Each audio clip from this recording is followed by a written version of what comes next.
A very good evening, ladies and gentlemen, and welcome to the 185th episode of Together for Education webinars brought to you by Notebook. Just over 2 years ago, when the pandemic had just set in and schools had closed down, we here at Notebook felt it was our duty to set up a platform for educators to connect meaningfully on discussing problems they were facing with the rising need of digital education and online learning and arrive at common solutions. Today, 185 episodes later, this platform has grown much bigger than we could have ever anticipated, all thanks to your love and support. We have discussed extremely curricular topics here, like digital learning, NEP and assessments, extracurricular topics like sports and theatre, topics like school finance and management, and even evolved topics like mental health. Today, we have a very contemporary topic: how to say no. Well, while no is something we often do not want to hear, it is indeed one of the most powerful words that we use in our daily lives. It must be sometimes the hardest word to say. However, most of the times it is necessary. This one word, if practiced properly, can bring health, abundance, and happiness. But only what we need to do is tell no without feeling guilty. Our first speaker on this topic is Mr. Philip Burrett. Mr. Burrett served Mr. Burrett retired as a deputy headmaster from the illustrious Doon School in Dehradun after 44 years of serving in education across various institutions. Mr. Burrett served the Doon School as housemaster, head of department, dean of activities, dean of student welfare, deputy headmaster, second master, and acting headmaster. With great distinction, he also carried out a visioning exercise for the Doon School in the year 2011 through an in-depth study of a number of British public schools and various schools in the US. Mr. Burrett qualified as a leadership trainer at Wellington College, UK in the year 2000. He is also an athlete, an adventurer, and a naturalist. And we here at Notebook are truly privileged to have Mr. Burrett as our senior advisor. Sir, thank you so much for being here today, and over to you. Thank you, Gagori. Am I visible and audible? Absolutely, sir. Thank you so much. In a way, this title is a bit contradictory, as I have two young grandchildren who don't have to be taught how to say no, because they say no to everything. No seems to be their default position on food, homework, bathing, everything. But, jokes aside, while children might find saying no very powerful and get us adults all riled up, to a toddler, saying no gives him power and is the first lesson in assertiveness. But there comes a time when not saying no can be harmful and sometimes dangerous. And research has showed that in the context of their arguments with mothers, children are learning how to negotiate and to justify their side of arguments, and that these skills are eventually transferred to arguments with peers. Learning to say no, when to say it, and how to say it is very important. Many a kidnapped child, a raped victim, a child trafficking victim, or a drug addict could be alive today if they only had to say a timely no. They say that strong-willed parents breed weak-willed children. Parents who are too overbearing and who say no all the time usually grow children who are compliant and spineless. Later on, when they have to say no, they are incapable of it.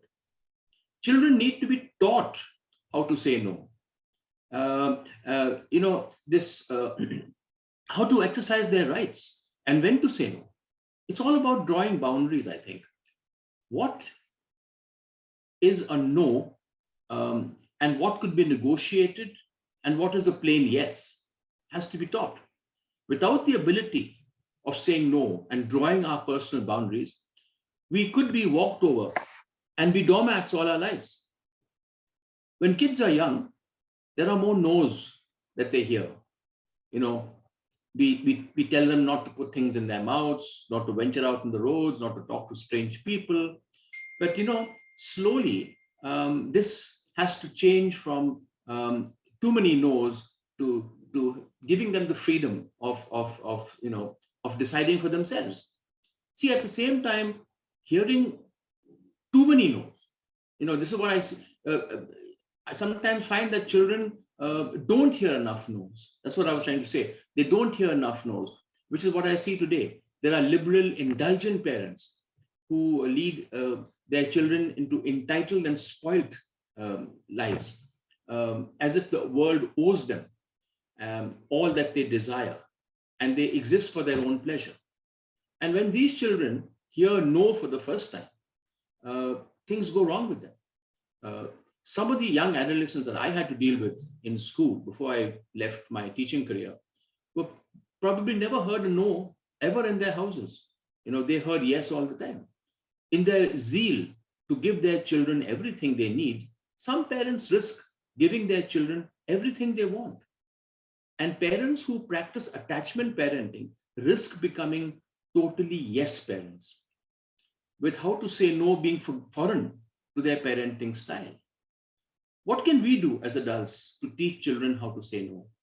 I think it's important to learn, for them to learn how to draw boundaries. We need to teach our children how to draw boundaries. For example, I would tell my house boys not to ring my doorbell between 2 and 3 p.m. unless there was an emergency. So I allowed a freer dress code when they were in the dormitories, but was very strict about their dress code when they went to school. So these are boundaries that I drew for them, and they learn to draw their own boundaries.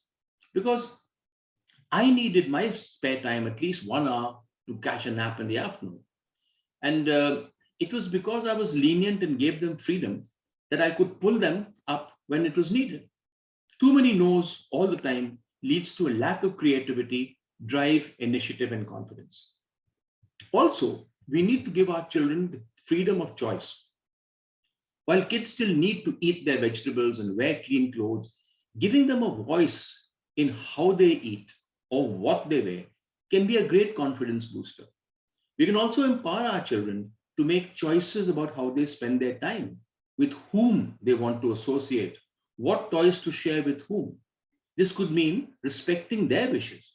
When they don't want to hug a relation, well, that's their choice. Also, we need to develop authentic and good, effective communication. Very important for children to learn how to communicate, because it is critical for parents to show kids how to disagree politely and to be true to their feelings, and how to ask for help. Children should learn that disagreement does not mean disconnection. We should teach them to try and say something like, that's so interesting that, it's very interesting that you like to go to the mountains, but I prefer to go to the beach. Or they need to hear their mother tell their father in a gentle voice, I need you to help me in the kitchen right now. Can you do that? Instead of waiting for the help until your head explodes. Neither children nor adults know what we need unless we tell them. Okay, so instead of encouraging our child to give up his swing because a friend whined about it being her turn, we could coach our children to say, I'll be happy to let you swing when I'm finished. Communicating well makes it easier for one to learn to say no. This might seem like a small change now, but having effective communication skills later on, when the pressure and choices do matter, is critical. Just fast forward 10 years, when the question becomes, should I do something I know is wrong, just to save face with my friends? That ability to say no with confidence matters big time. All this practice with saying no may be hard on us parents and teachers of young children, but just think about 10 years from now when they are teenagers. We are giving our children the skills they need to speak up and to make choices based on what they want. Also, I think that we should teach our children the law of delayed gratifications, as Stephen Covey puts it. Saying no is not only external, it is also saying no to our own self-gratification. Now, we all know the marshmallow experiment. Those children who said no to themselves to take the marshmallow, and get 2 marshmallows later, turned out to be successful people. All of us adults need to also say that internal no to that second drink, to slow down the car when we come into 60 kilometers per hour zone. We need to say no to ourselves so many times. Also, today's peer pressure and the need to fit in, this FOMO, fear of missing out, leads us to say leads our teenagers to say too many yeses. And then this is a boundary problem again. I once asked a boy in school, he was about to go to college. And I said, how far would you go with a girl? Because now you're going to college, you'll have your own room, you'll have money. And he said, as far as she will let me go. I says, where are your boundaries then? You are letting her dictate your boundaries. You need to draw your boundaries. We've heard so many instances of young girls being seduced into modeling and acting careers by predatory men when they should be learning to say no to them. Also, we need to role model. What we model for our kids is far more important than what we tell them to do. It means really looking at ourselves before we look at our children. When you say it, when we say no, we should mean it. We should let our children know that there are certain things that are non-negotiable. Children will do their utter best, debate, cajole, negotiate, but sometimes we need to tell them that a no is a no. We also need to teach them that instead of saying no, there are other ways of saying no. Just looking in a certain way, or body language, or just trying to be funny is also a way of saying no. People should know the way I look at them or the way my body language is, that I mean no. And also we need to teach our children that politeness doesn't mean that we are pushovers. There's a misconception that being well-mannered means you can't have an opinion. And the real focus should be on how we communicate, our body tone, our phrasing, our language. Children should know also that it is entirely okay for them to finish their turn. Teach them to say, look, when I finish, you can come and take the swing. Then both parties are happy. Healthy politeness is rooted in graciousness, and it should feel good. Pleasing, on the other hand, comes from anxiety, and it often is very draining. Of course, raising vocal kids makes things a bit more challenging for us parents and teachers. Children who learn to argue take a lot of time, but that's good. It is our job to teach them how to voice their desires in a tone that is a bit more classical, rather than what they say, punk rock. Also, I think girls need extra help here. In our culture, girls are still typically rewarded for practicing good manners and taking care of others, whereas boys are praised for being brave and taking risks. Although it is possible for boys to gain overtly pleasing behavior, it is usually girls who feel the pressure to be excessively polite, and they often have a harder time communicating their preferences. I think middle school age girls in particular start to shy away from expressing their authentic preferences because they want to fit in. Girls often need help recognizing that self-assertion is not rude or aggressive, and they often need explicit instructions of how to speak up for themselves, how to hold their ground.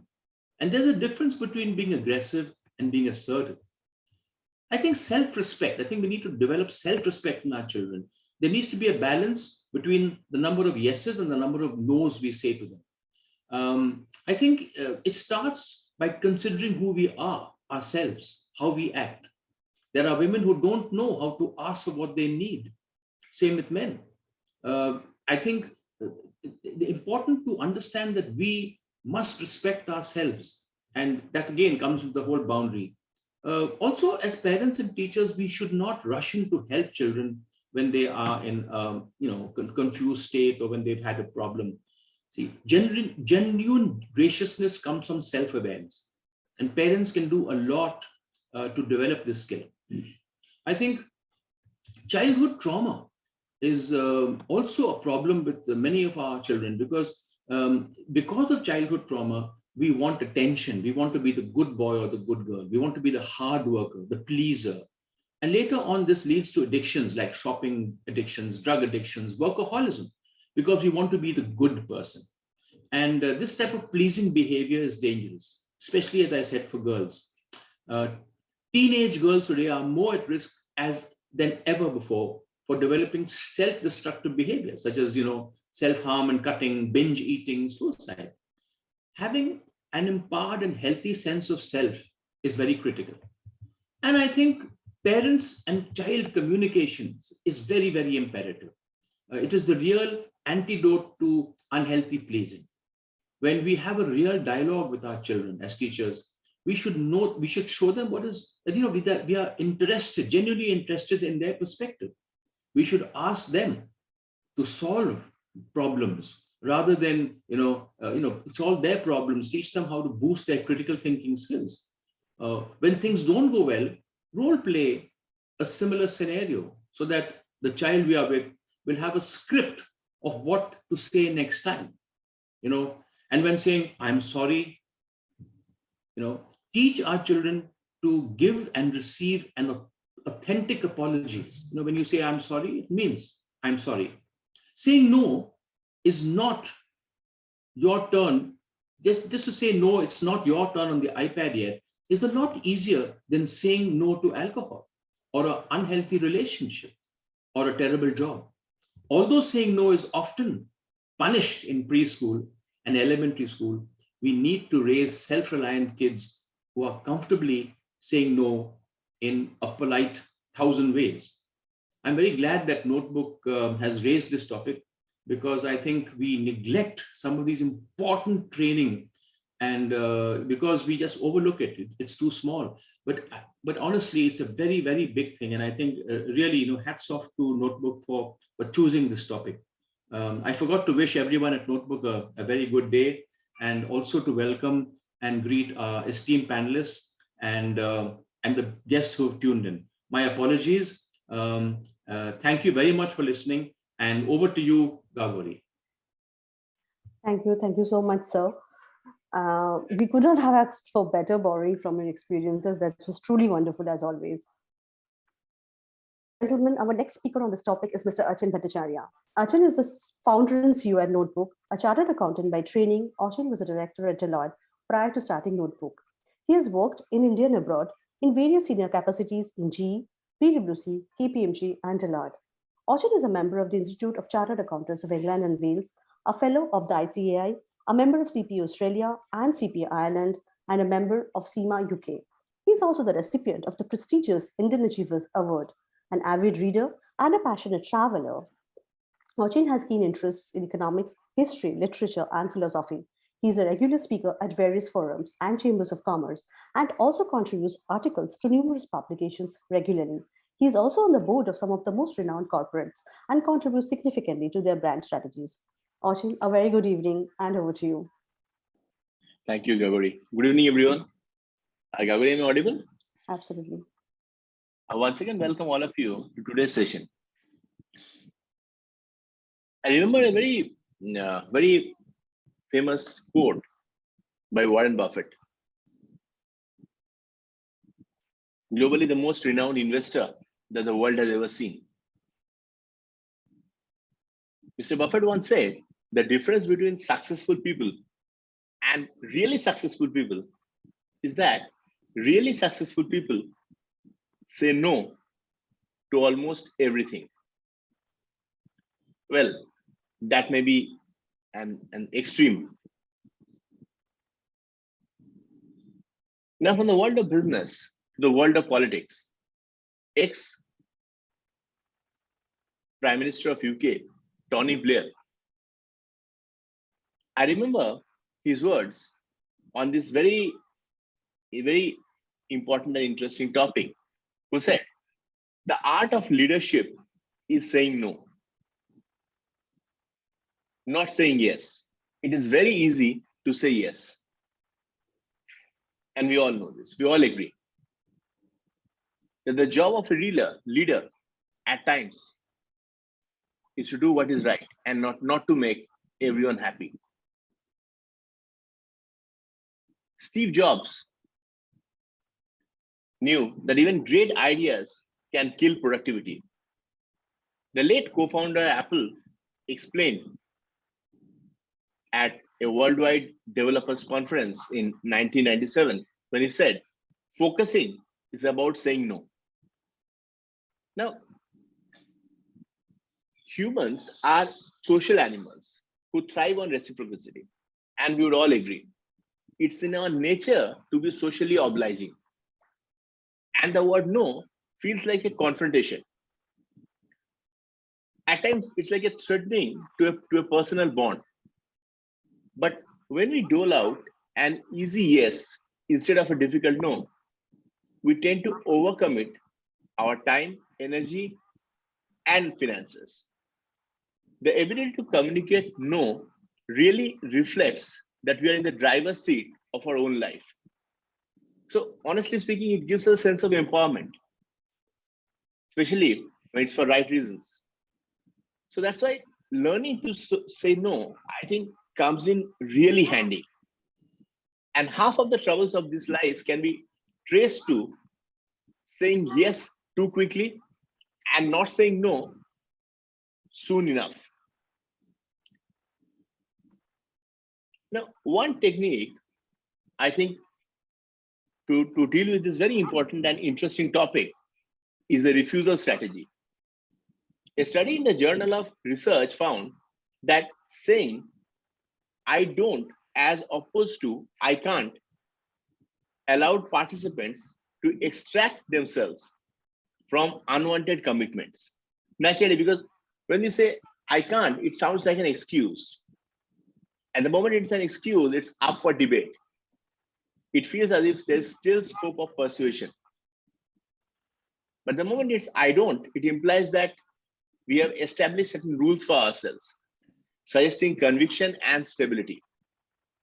And of course, it's not personal. It also maintains the social connections that we as human beings crave. There are other ways as well. First, I think being more assertive, and Burrett very rightly said that there is a subtle difference, a very important difference between being aggressive and being assertive.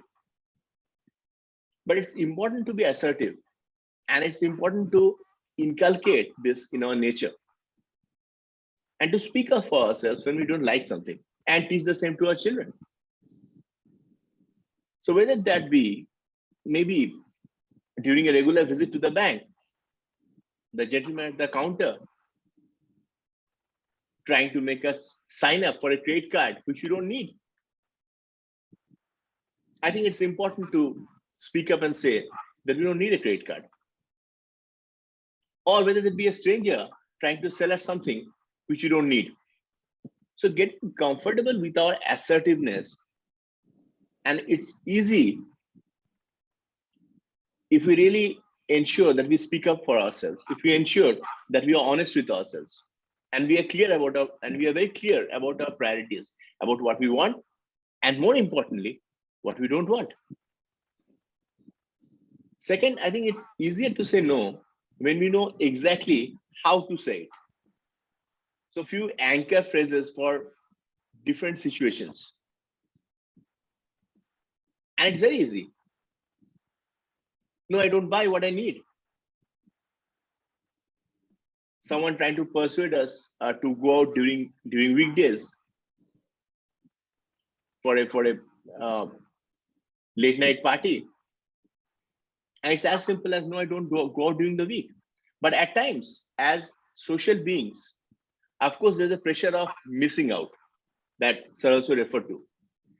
So we want to take on new opportunities and adventures. So we say yes to everything instead. But all these yeses ultimately and eventually lead to burnout. And it does. There's no denying that we live in a yes culture, where it's expected that the person who is going to get ahead is the go-getter. And that's how today, if you look at movies or stories, or you look at public perception, that's how it's built. That the person who's eventually going to go ahead is the traditional go-getter who says yes to everything that comes their way. But it's when people learn to say no, I've really seen many of their careers really taking off, because they're very sure as to what they want to focus on. They don't want to be a jack of all and master of none. They're very sure that, okay, these are my priority areas. Or else at the end of the day, we end up being like ice cream sellers trying to please everybody. But honestly speaking, not adding value to anyone. Now, to combat this problem, I think most important is being sure about ourselves, knowing our long-term goals first. This way, we can say yes to opportunities that actually reflects and resonates with our values. We're very sure, okay, this is what I want to do. This is what I connect with. This is what I identify myself with. This is which will really make me happy. And also understand that, okay, this is our schedule and there is room for only this much. There might be a lot of interesting opportunities coming our way, but honestly speaking, are we up for it? Still, some commitments and obligations are difficult to reject. Practically, most people can't tell their boss, sorry, I don't work past 6 p.m., especially in our country. Most people can't. But there are ways to ease into the refusal. If the boss wants to pile on extra work day after day, every day, for example, we might suggest that you are not the best choice for the task because your plate is already full and you don't want to sacrifice quality. So at times, what you don't do determine what you can do. And if you're worried that no might seem threatening, we should not be. So there's a research by Columbia University which found out that our perceptions of our own assertiveness are often unreliable. So there's a round of mock negotiations which were captured on camera. And that clearly showed that people who thought they were adequately assertive or even over assertive were seen by others, by experts, and also by people sitting at the other end of the table as under assertive. So at times, if you feel confrontational, there's a good chance the other party doesn't see you that way. So I think it's perfectly okay to stand up for ourselves. It's perfectly okay to speak up. Now, each person's mileage is going to vary. If you feel overcommitted, no is a small word that can actually remind us how much control we have over our destiny. The other aspect I think which is very important is boundaries, setting boundaries. Now, a boundary is like it's a limit or a space between us and the other person, a clear place where you begin and the other person ends. The purpose of setting a healthy boundary is, of course, to protect and take good care of ourselves. Now, in general, healthy boundaries are those boundaries that are set to make sure mentally and emotionally we are stable. And it can serve to establish one's identity also. It can help people define their individuality and indicate what they will and will not hold themselves responsible for. Now, boundaries, although are often psychological or emotional, they can even be physical. Like we are very clear, okay, that these are the boundaries that we have set for ourselves. Now, the question is, how do healthy boundaries look like? It depends on setting. Again, it can be professional as well as personal. For example, a therapist or a psychiatrist can set clear clinical boundaries by not connecting with their clients on social media. A counselor can be very clear that, okay, I'll give you all the help, all the support, but I'm very clear about this rule that I don't want to mix my professional responsibilities and personal life. I don't connect with my clients over social media. And again, professionals are not the only ones who need to practice self-care by setting healthy boundaries. People can even set boundaries with their friends, with well-meaning ones. At times it's difficult, but I think it's practically okay. Someone in the middle of a packing and suddenly a friend dropping in unannounced. At times it's difficult to accommodate. Or someone in the middle of a personal conversation, someone else eavesdropping. At times, of course, it's important to set boundaries. I think the other aspect, which is very important, is a parent-child relationship and setting boundaries. And it's from both sides, even children. Children might ask their teenage children, might ask their parents to never read their diaries or journals so that they can maintain some privacy of their own. And again, in the same breath, parents can choose whether to respect a child's proposed boundaries, which of course they should to the best extent possible, but they might also reject some boundaries for safety reasons. But it's important to be clear about boundaries that they do intend to respect in order to build trust with their children. And again, it's from both sides. Even parents can set boundaries. So I think it makes it much more easier rather than saying no every day, setting some ground rules. So I think the most important aspect of some of this topic is that we need to learn the slow yes and the quick no. In future, it saves a lot of confrontation. It ensures that we're on the right trajectory. So these are a few things that I wanted to share. I thank all of you sincerely for giving me a very patient hearing. We have a great panel here today, a panel of senior educators with decades of experience. And this very important topic of saying no, which again is always a very difficult word. I look forward to hear from them, their perspective, their real life experience on this particular topic. Over to you, Gauri. Thank you so much, Achin. Thank you for those wonderful deliberations. Well, ladies and gentlemen, as Achin mentioned, we do have a wonderful panel lined up for you. But before we start with the panel discussion, a little bit about us here at Notebook. We at Notebook are an edtech platform. Short videos pertaining to the school curriculum. This means that every topic from every subject of the school syllabus has been converted into a series of short videos that can be used in two different cases. One is when you as a teacher are starting out a topic in your classroom, you can play one of these videos as a method of visually introducing the topic to your students.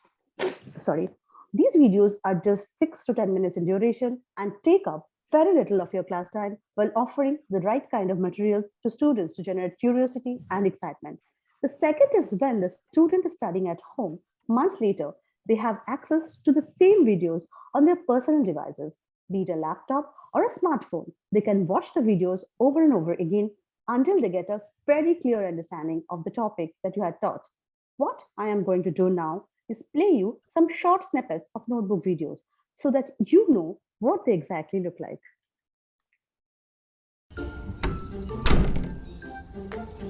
Good morning, Mrs. Vine.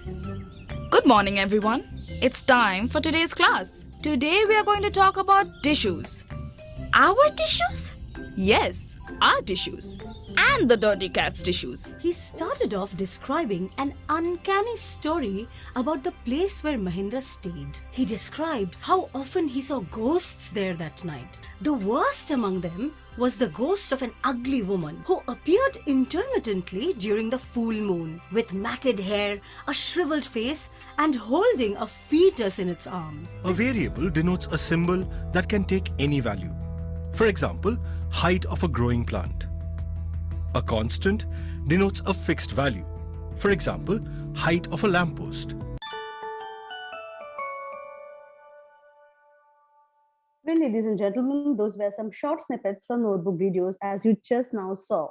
We have today connected with over 3,500 schools and have had more than 44 lakh students benefit from our videos. If you head over to our website www.notebook.school or use our mobile apps for Android and iOS, you would find more than 10,000 such videos at your disposal. With that, it is now time to introduce the wonderful panelists that we have with us today. We have with us Dr. Rashmi Tyagi. Ma'am holds a PhD in chemistry from IIT Roorkee, is a B.Ed gold medalist, and holds an M.Ed from Mumbai University. She taught chemistry at University of Mumbai and MS University Baroda. She worked as a principal in a CBSE school and was trained as a CBSE principal at IIM Bangalore. Her various projects include indigenous advantage of cow urine, hydroponics, and rural-urban farming. She's also worked with geospatial technology and has taken a filmmaking course in collaboration with the CBSE. She has given scientific talks on All India Radio and is a NABED trained peer assessor for accreditation as selected as peer assessor by CBSE. She won the Ideal Principal Award 2008, the Commendable Paper Presentation Award by NCERT CBSE Conference 2010, Educationist of the Year Award 2013, Science Communicator Selection Indian Science Congress 2015 Award, and was honored by Srinagar University for Aquaponics Animal Science Congress 2016. She was given the School Bus and Child Safety Award 2017, the Leadership Excellence Award UAE 2018, and the Lifetime Achievement Award 2020 by the Campbell University in USA. I'm quite sure I'm still not naming all of them. Ma'am, thank you so much for being here today, and always a privilege to have you back. We also have with us Dr. V. Sai Kumar. Dr. Kumar holds a PhD in social work, an MPhil from NIMHANS, Bangalore, and a MSW in medical and psychiatry. He also holds an MSc in applied psychology and is also a Master of Human Resource Management and a PG diploma in guidance and counseling. He has over 33 years of expertise and experience in clinical counseling and psychotherapy, experience of working with individuals of young and middle, children and adolescents, families, couples, and elderly. He has also been the HOD and faculty of PG teaching in counseling, psychology, casework, etc. at DG Vaishnav College, Chennai. He has also presented and participated in hundreds of international, national, and regional conferences and workshops in psychiatry, mental health, social work, counseling, and HRD. He is also a consultant in casework, counseling, and psychotherapy. Dr. Kumar holds certificates in guidance, employee assistance program, and psychosocial rehab. Sir, a very warm welcome. It's a pleasure to have you with us today.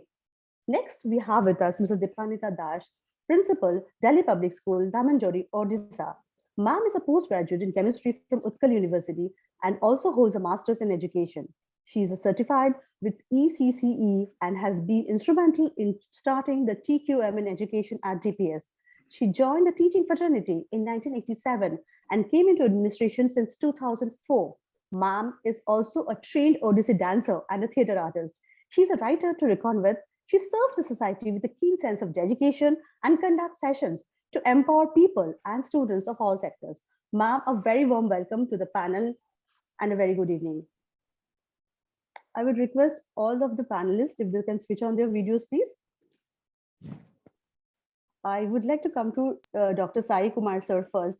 Sir, I think I would not put any questions to you.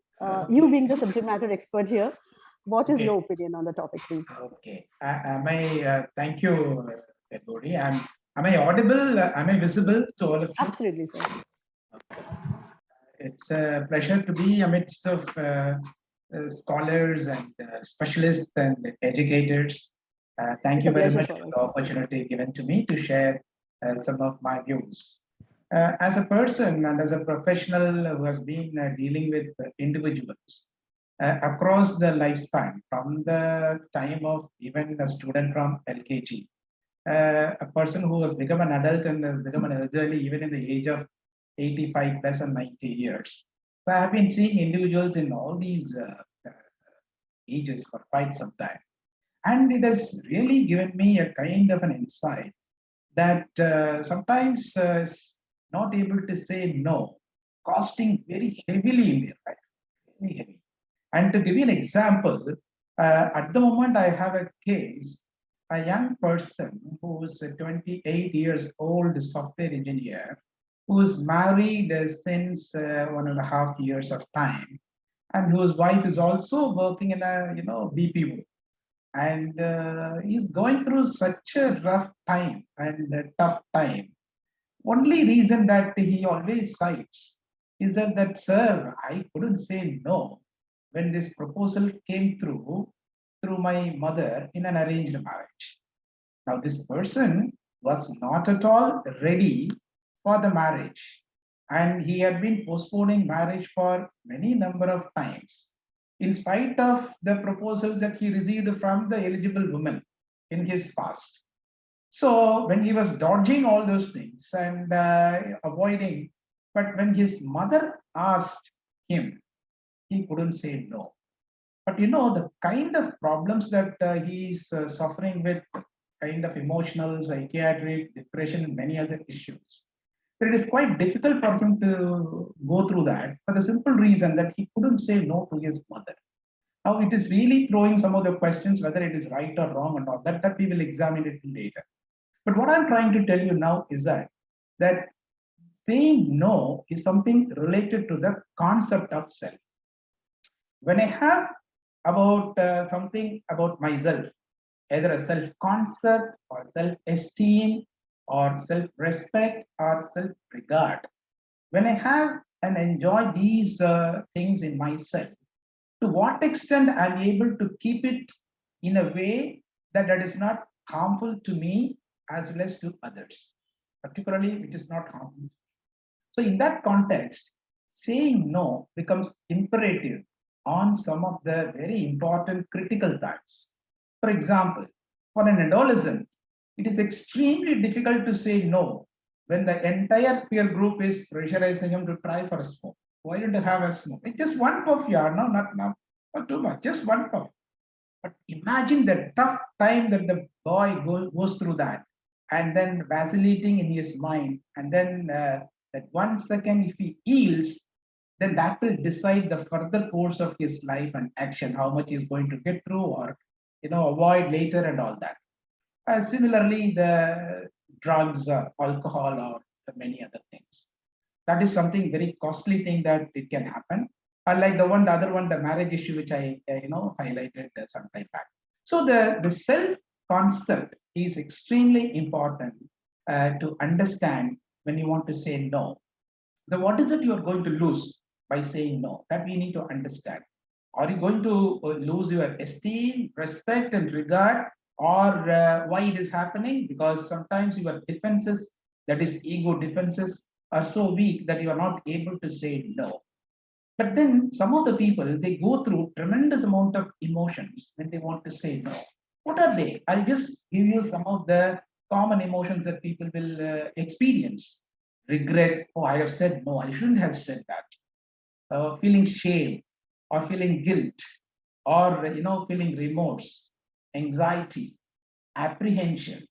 These are some of the very hard negative emotions persons will go through when they have to say no, but they are not able to say no.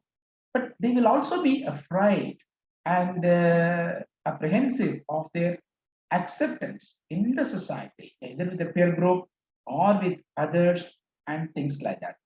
Another very important component that we need to keep it in the mind about this saying no related to the self is the personality. Now, there is a particular trait that, in fact, some of the other speakers also highlighted it in a different term, but you need to use the term personality. Some of the people who are passive, introvert, particularly who are having the trait not able to be assertive. When I am not able to be assertive, I can't say no. It is my deeply ingrained trait. If it is there with me, I can't say no. When I have to say no, definitely when it is needed. So I say yes instead of no, and then I suffer forever. Then I regret. Then all other emotions and all will come through that. So how can we understand that this assertiveness that is very much needed for students to develop? Now, how can we develop that? This we can develop it by developing some of the skills that are necessary for the young people to develop. Now, the skills are two parts. One is verbal, another is non-verbal. Verbal refers to what you talk, what you speak, and all that. The non-verbal component refers to body language. In the science of communication, the non-verbal language that we communicate dominate the entire communication more than 70-80%. So you can understand the power of communication, what kind of gestures and mannerisms that we use when we try to communicate. So naturally, you need to see that when you want to say yes or no, what is it? What is the kind of communication that you are adopting? For example, with reference to the non-verbal communication of voice, what is your tone? What is your pitch? What is your volume? What kind of pauses you have? What is the speed you have? Now, you need to have a good attention to these details of your voice, then postures, gestures, mannerisms of the body language. You need to tune in all these things along with, align with your, mental wish of saying no, then you are successful. But it takes quite a bit of your energy and also enthusiasm, I know, to do that. And children, they have difficulties in doing it. And students, they're finding it difficult to do that. And we elders and professionals, and particularly teachers, they have a great role to play and to train them, help them how to do that. There are 4 things that you can consider, the teachers can consider when they train the students to say how to say no. See, when somebody is, for example, asking you, which you are not capable of, or you can't do that, you must say no. You must say no. And similarly, when you don't have enough time to complete the task which is being requested, and you must say no. When other person needs and you don't need that, and you need to say no. And similarly, what they are asking is wrong. When somebody is asking something wrong or against your values, you should say no. For example, telling a lie or accepting a drink. If you really don't want to do that, I think you must really say no. So what can you do with that? So you need to cultivate to be some of the traits or qualities wherein you can be sincere to yourself. 1. 2, you have to be brutally honest, and you have to be truthful to yourself and be assertive and defend yourself from the attacks when it is likely to come from the other side when you say no. So that can be overcome when you develop confidence. But there is a problem here in India. I'll tell you what is a problem in India to say no or yes against our wish. See, in India, we develop a kind of a self and self-concept which is collectivistic in nature. What do you mean by that? See, we are born in generally a joint family or a joint extended family. Of course, don't talk about the cities where we are having a nuclear families. I'm talking about an average Indian and who develops the self and self-concept. He is groomed in a family system, society system, community system, wherein people are living in groups. So when you live in groups, when you take a decision, it is not always your personal decision. Your personal decision is always connected with others. Sometimes it is good. In India, it has always been good for many good things, like holding values, holding dharmic values, holding some of the very important, cherished traditional values. For those kind of things connected with that, it has always helped the children and all of us. But what you need to understand is that when an individual has been groomed and developed in such a way, in this kind of a collectivistic groups and societies, has been accustomed to say only, to what it pleases to the family and groups and other things, will sometimes find it difficult when they are uprooted and start developing in an alien system of a city or a big town where they have to say no on many times and occasions because they are not groomed like that. So the teachers, they need to understand this transition, especially when the children are in the 8th, 9th, and 10th standard, in their adolescent and late adolescent time, to groom them, to develop them, and prepare them about what kind of challenges that they will face when they go to the college, when they go to the outside. For example, teachers in college, professors and lecturers, they need to train these students, young students, what they have to do when they have to say no, when they go for employment. Like there is another scholar who talked about when a manager is dumping a lot of work on a person, how to say no. It is very difficult. I see large number of employees here in my clinic where they have been literally suffering with the loaded work beyond their capacity. So they suffer with the depression, anxiety, and many other issues. So this is what I would like to tell, that with reference to saying no, it is very difficult. And for an average Indian, it is all the more difficult who has been groomed like that. So they need a transition. So professionals and teachers, we have a huge responsibility to help the children through that. One more thing I just wanted to add is that saying no is also related to the parenting. So when the parenting happens at home, saying no by the parent is a very big challenge. नहीं होगी ना? नहीं, इससे खुजा ना, क्योंकि मैं पे चढ़ी गई है ना, Perhaps you can just mute yourself, Rashmi ma'am. Okay, just a minute. Okay, I think that should be enough for the time. I'll come back when they are, if there's anything. Surely, sir. Surely, sir. I'm here. Thank you so much, sir. I'll come to Deepanwita, ma'am. Ma'am, if you can please switch on your camera, please. Ma'am, you have to unmute yourself and switch on your camera, please. My camera is on, I think. Am I audible and visible? No, ma'am, you're not visible. You're just audible. Then there is some problem in my camera. I have on it. Maybe Okay. a technical glitch. No worries, ma'am. Ma'am, my question to you is that sometimes teachers have to say no in school to the management, to teachers, to parents. So what are the challenges there and how do they overcome the challenges?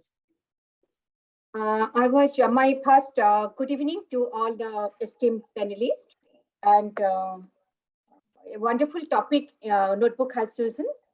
And I was listening to the esteemed members when they were speaking about the students, and as teacher also we face lot of challenges nowadays, and in the school scenario. As far as in the contemporary situation, teachers come across a variety of situations during the day. This poses a challenge to their mental peace at times. In this profession, we are usually helpful bunch and considered a generous people to the society, to others, to students, to all the stakeholders, and tend to say yes for every request put before us. But learning to say no for the right reason, at the right time, in the right way, is an important skill we need to develop as far as students' interests are concerned. We have to be consistent while saying no both to students as well as others. We must not be flexible to get manipulated by others on their face value while exercising a firm no to them. We also need to strike a balance, being teacher and professionals, between our commitment to personal goals and social obligations. When you already have plenty to deal with, feeling comfortable saying no without guilt is a skill the teaching community needs to practice while teaching the students. And the challenges few in context to the students from primary to senior secondary classes. The list is like this. A few I have to mention here, like bunking of school, especially the senior secondary children. Choice of subjects when they were offered in +2.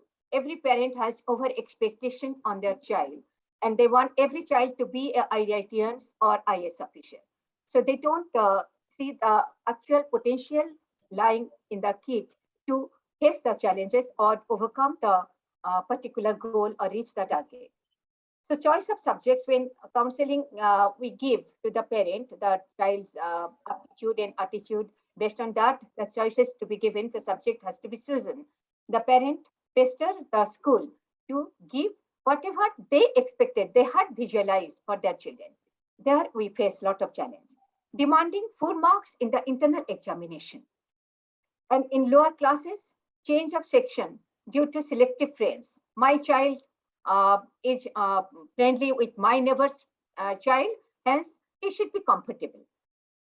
And observing personal celebrations. Many parents come that my child's birthday or so and so occasion, personal celebration should be allowed. Sitting arrangement, that is a very challenging situation. Many of the parents want their child to be given a seat in the front row, and they always want special attention for their child. Am I visible now? No, I think something No, with me. not visible. Right. Anyway, Yeah, please continue. Yeah, you're audible. Lead role in whenever we conduct school programs, every parent wants their child to be given the lead role in the school program. Riding bikes, especially secondary and senior secondary, riding bikes to get to school, using all the gadgets and other banned items, allowing them, especially this is the demand of the students. Parents usually demand recently in the post-pandemic period, we have experienced there is a huge demand from a particular section of parents for continuation of online classes as well as online examination, because it was very comfortable for the children and the parent to attend those classes and fetch mark. Smoking, stealing, cheating, use and share of inappropriate material, cybercrime, bullying, both physically as well as in the online platform, speed driving, etc. are common for secondary and senior secondary. Again, in the classroom situation, the students usually pester the parent to defer the class test every day. Conversing the subject teacher to take them to game skill during the teaching hours. And the list is actually very, very long. Now the point is how these challenges be countered by teachers. The ways are many and mostly situational. I'm here giving few examples. The teacher must mention clearly to the students that a no is always non-negotiable, non-compromising, and at the same time should not be confrontational. A firm no in an assertive way, as my other speakers also mentioned, an assertive no is more powerful and effective, which can be communicated through body language too. Non-verbal signals we can also pass by not smiling to the student, which gives a clear sign of disapproval, but making eye contact with and staying calm at the same time.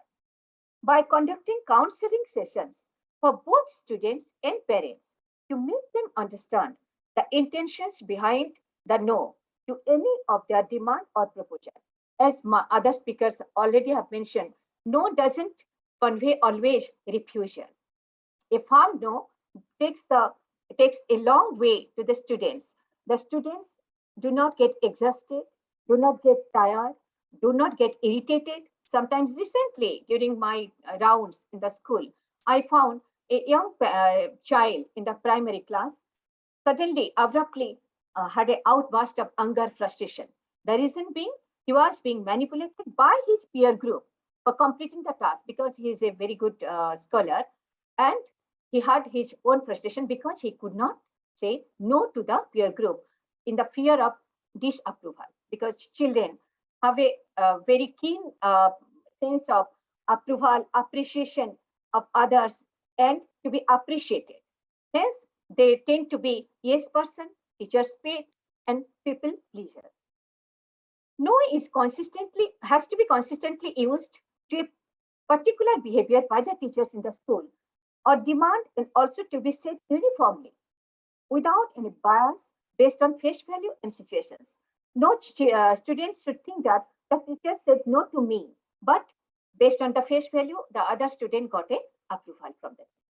So it is very important for the teaching community to say the no in an unbiased manner and not to be flexible, not to get manipulated according to the face value as well as situations.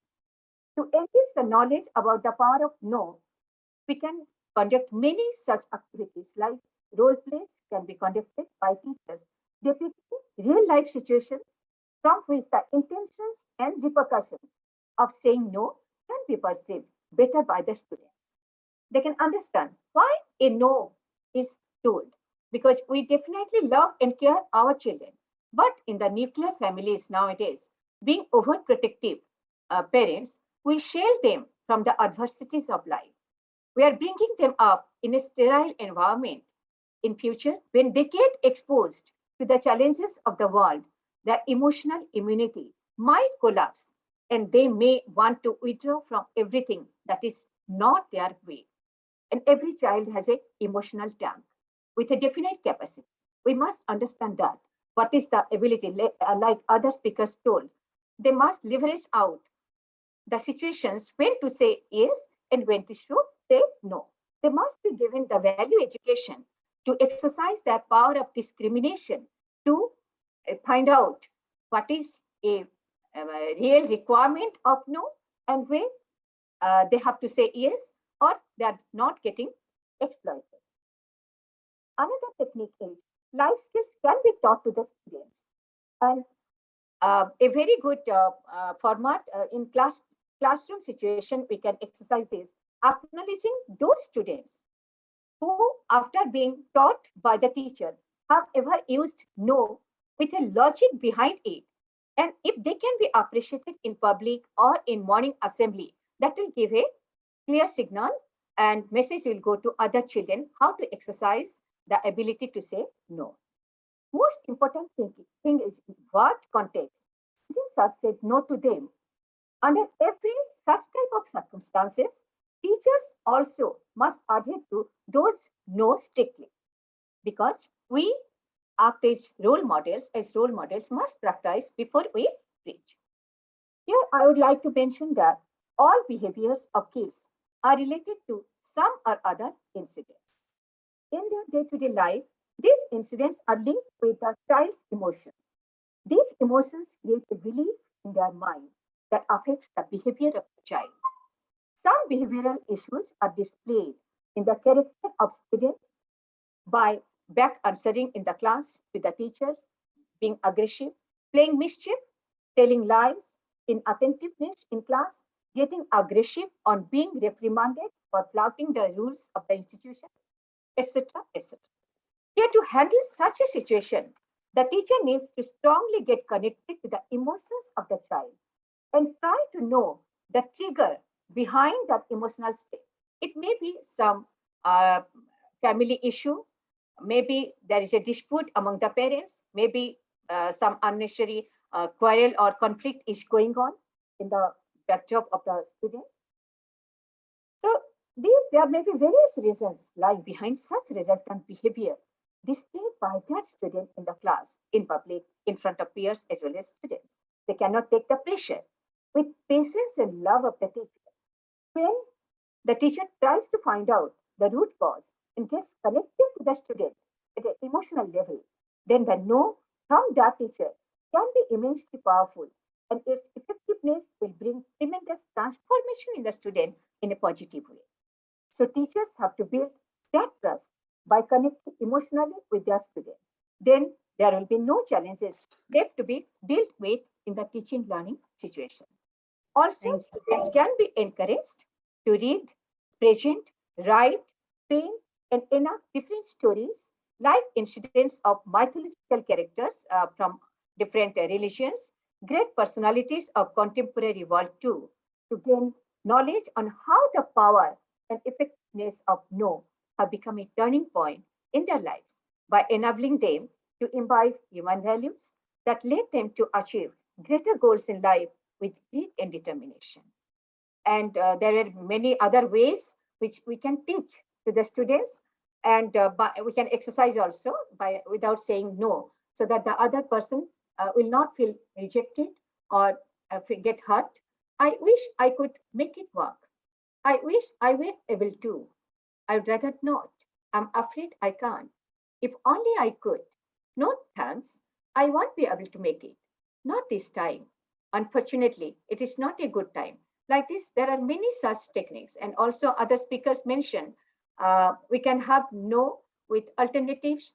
We can we can say no, teach no to the students in different context of their reservations. Like I don't go out of the house with on particular days, or I must come back by 7 p.m. So I do not prefer to be hanged out by the peers group like that. With in so many contexts, politely, the students can be taught to exercise the effectiveness of saying no, and teachers also in such challenging situations can handle no innovatively. Over to Thank you, ma'am. Thank you so much. Thank you for your wonderful deliberations. I would now come to Rashmi Tyagi, ma'am. Ma'am, a very good evening, and thank you so much for waiting. How are you, ma'am? I'm fine, thank you. And I'm really enjoying such a, you can say it is a different type of discussion where we are learning a lot of critical thinking is involved in that. So I'm very fine talking to you right now. Yes. So any questions? Yes, ma'am. So your opinion on this topic, ma'am, like how do we teach our students, our kids, how to make them understand that telling no is not being rude. So the power of no, how do we imbibe in our kids? Yes, actually this topic is not so straight. It is very tricky. That's saying no to someone. And I think if we are in education and we are the teachers, then I think it is our responsibility that we should teach the children right from the very beginning, from the pre-primary stage, and maybe before that. The children, the infants toddlers, I should say, we can start from toddlers, that they should know the difference between yes and no, and why we say no. At what moment or at what time we have to say no, and at what time we have to say yes. So I was just going through the internet, then I found that they are teaching the toddlers by showing them some, roses, and then maybe something like garlic. And then they ask them, giving them garlic, that, do you like the smell? They say no. So that way they will learn no. And then you show them rose and say, the smell is bad. They say no. So both the times, because we will teach them that what is no. And that way we have to start from the very beginning, and we have to keep on teaching them at the different levels.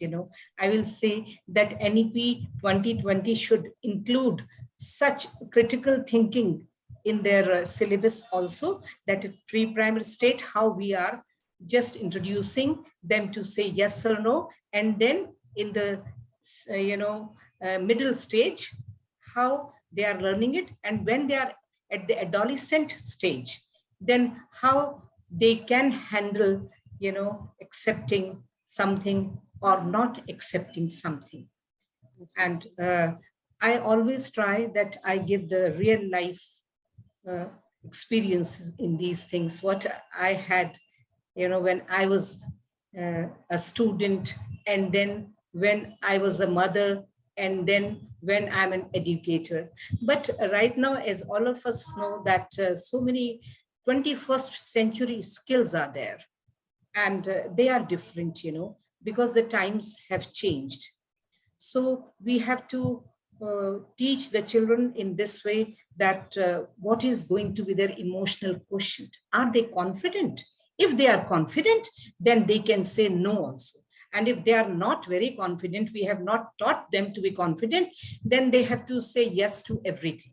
So that confidence, self-awareness is also very important here, that the person or the student, they should know what are they worth for, and they can handle the situation. If it is a wrong thing, then they should not say yes, even if there is a pressure on them. Mm-hmm. So they should be able to just not take any pressure and say the truth. And I think now the storytelling methods are really good to just tell them that how they can say no. Actually, what is important, a plain no, it is sometimes it hurts other, and sometimes also the things they don't come in your favor. Actually, I feel this way. So for that, I would like to tell a story of Mahabharata, our epic. So in the battlefield of Mahabharata, Yudhishthir was there, and then Dronacharya was there. He was a great teacher. He was teaching the skills of Dhanurvidya. And then his son was Ashwathama. I think you might be knowing these these stories. These are not stories. I mean, they might have happened that time. So actually, Ashwathama was the son of Dronacharya. And Ashwathama was also the name of the elephant who was present in that, battlefield. And Dronacharya was really doing so well in the battlefield, and he was charged, and he was, fighting from the side of Kaurava. And then, Yudhishthir, he was like a Dharmraj, and he was on the side of Pandu. And somehow they wanted that Dronacharya should be discouraged. He should be disappointed. So Bhim, he killed Ashwathama. And people started saying, okay, Ashwathama is dead. Ashwathama is dead. And yes, then Dronacharya came to Yudhishthir, because he was thinking that he is either going to say yes or going to say no. But it was, everything is, fine in war, love and war, So how to say no, that I'm telling you. That Dronacharya asked him, is Ashwathama dead? Has he died? Then, Yudhishthira answered, yes. Actually, it was no, but he said yes. Because Ashwathama was an elephant who died, not his son. But he said yes for elephant. And then he mumbled under his breath that he's an elephant, not your son. But he didn't say it. So in the yes, the no was there. So that was the diplomacy. So that was the critical thinking. So he didn't say the lie. He said the truth. But then Dronacharya was disappointed and then he was beheaded. And this is how it happened. So I had given this story just to say that how you are going to say no. Then I will go back to my students' days. And there I was at IIT Roorkee. We were sitting in a canteen. Some boys were there, some girls were there. And, the boys were smoking also. One boy was smoking. Then he asked another boy that, please, why don't you have a cigarette? The boy said, no. Then he again said, okay, I cannot imagine a man without a cigarette. So he said no. And then he being told that you are not a man if you are not taking the cigarette. But this fellow answered him. Okay. He took out the cigarette from his fingers and said, now you don't have a cigarette in your hand. Now you are not a man. So that kind of a critical thinking कि अगर आपके हाथ में cigarette नहीं है तो आप क्या मैन नहीं है और ये ऐसी बातें क्यों थी उस वक्त because in every movie you see that the hero is smoking and when he's delivering the dialogues lots of all those rings of smokes are there so that way but that the other boy he said if you don't have a cigarette in your finger that means you are not a man. So that kind of saying things in that way, it is of utmost important. And when see the small children are there, we have to teach them. Then I know about a person that she told her child that if somebody is knocking at the door in my absence, you don't open the door, say no to that. And once a man came to the door and he said, please open the door. Then the girl said, my mother has given me a password. Do you have that password? If you have that password, then I will open it. Otherwise, she said no. So these are the different things, you can save the children, that they can save their lives if they know that they can say no. So KNOW and NO, that also we should know the things, what no we are talking about. And then, these pre-primary children and primary children, good touch and bad touch is there. So that time we should have such a type of activities in the school so that we are teaching them and we are showing them in the presentations, and maybe the doctor is coming for this and then she's telling that when to say no to the children. And so for the children, it should be a different kind of, this activity or a presentation. And then for the adolescent, for the girls, I think we should have this kind of, meeting where the doctor is there and everybody is there. And then they are telling them the consequences of good touch and bad touch. Adolescent girls also, when they are in this age of 12, 13, maybe 9, 10 also, then the girls should know that if there is a bad touch or something wrong happens, and if there is something for the, like somebody is thinking of rape or something at home or in the school or maybe somewhere else, then how she can say no and how she can avoid all that. So that no is also very important. And that way, we have to just instill in our students. And then we can have many activities in the school, role plays. We can ask the students to do the role plays, that they have to choose a particular situation, that how they are going to say no. And for saying no to the liquor, when the students, they go to the engineering college, or maybe they are going to the 11th and 12th or the medical colleges, then there is a peer pressure. so that they should not, come under the peer pressure, and how they can say no. I'll talk about my husband. He was not having his father. So when he had gone to the engineering college, and then his friends asked that, why you don't have courage to take the peg, to drink.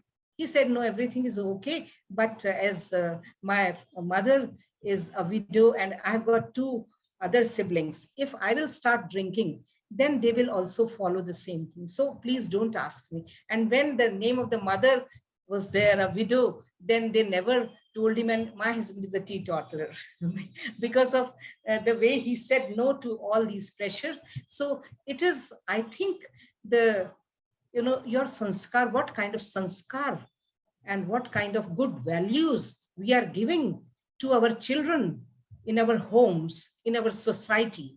And I always say the teacher is the one who is responsible to educate and give values to the children in the school, and then this to the society, and from the society to the country, and from country to the whole world.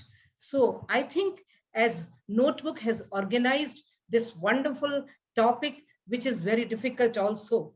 I mean, it is not easy to just handle this topic, that how to say no, because we are not having it in our textbooks, and we are not having any stories. And on internet also, I had seen a lot of things. So it is very tricky. But since you have done it today, so many ideas, they have come to our minds. And I think from Nimhans, Professor, Sayee Kumar, Dr. Sayee Kumar is there, and yes, he had really given a very wonderful good deliberations. Yes, I think he's the right person. I've got many other people at Nimhans whom I know, and they are doing a wonderful job. Dr. Kalia is also there. Maybe, sir, you are knowing Dr. Sayee Kumar. Are you knowing Dr. Kalia? Okay, so he's my friend's husband. And then, Philip, sir, he has also given the experiences of his time at the school, and now at DPS. Madam, she has also given. Achin, sir, he had taken it to his own business world. And business, that is the students, they should know, because now when I will talk of Mr. Achin's, what he said, then I will say that we should teach children emotional quotient. So thinking skills and emotional quotient, how to say no. So if their emotional quotient is good, then they are in the position to say no. And Dr. Sayee Kumar has talked that way only, that the balance of emotions, so that they can, be confident and they can take a decision. The evaluation is important, whether to say yes or to no. The Bloom's taxonomy, it is a pyramid. At the top of the pyramid, we are teaching the students how to take decisions in life. So if we are not telling them how to take decision, then how they will take decision when they become CEO in a big corporate house like Mr. Achin and these people. So now in the, our classes only, we have to teach children that how to take decision for this particular thing. I'm going to say no.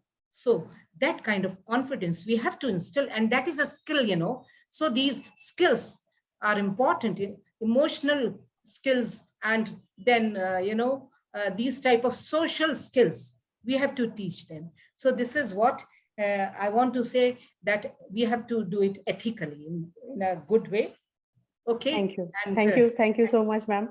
It was a wonderful discussion. Thank you so much, all the panelists. And I would like to call Achin for the vote of thanks, please.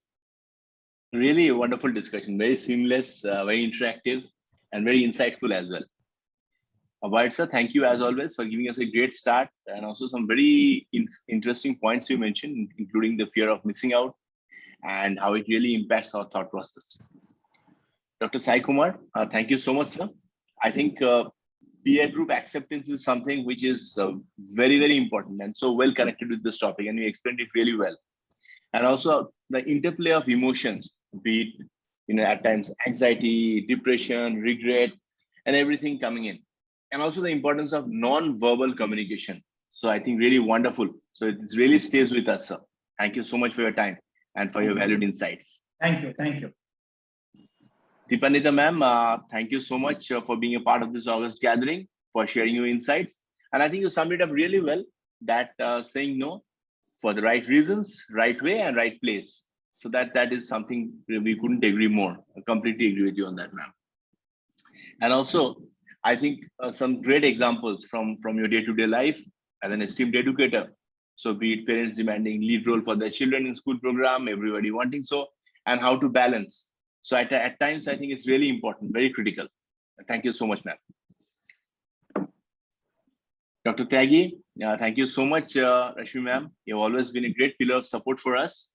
And I think some wonderful points you mentioned, ma'am, including the importance of confidence, the importance of self-awareness, and also, I think, values. That's really important. And that's something that really keeps us grounding, and that answers a lot of questions. And if we are really self-assured, we really know what we want, and we really know what we stand for, I think it's much more easier to say no. So I think overall, a great session. I thank members of the esteemed audience as well for being a part of this. And it's with your encouragement and support that today we have covered more than 185 episodes. And we look forward to your continued support in the sessions to come. Thank you, take care, and goodbye. Thank you. Thank you. All the best. Thank you, Achin. Thank you, Achin. All the best. Thank you, sir. Thank you, ma'am.